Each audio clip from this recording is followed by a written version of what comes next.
These are my Hummer DRL lights or fog lights or whatever they want to call them, but these were all what do you call it? They were bad, and I mean, all you could see is light. You couldn't see through it really.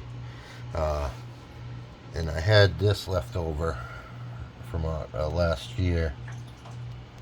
I had one of them left over, and if you follow the directions,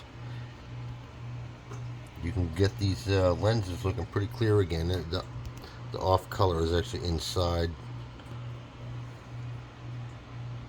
I'm probably gonna, as soon as this stuff finishes drying, I'll try and get something in there and see if I can wipe it out. But I definitely recommend the Turtle Wax Headlight Lens Restorer.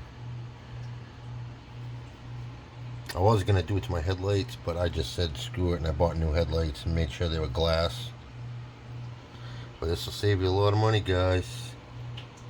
I was gonna spend the $150 and get the upgraded LED ones, but screw that.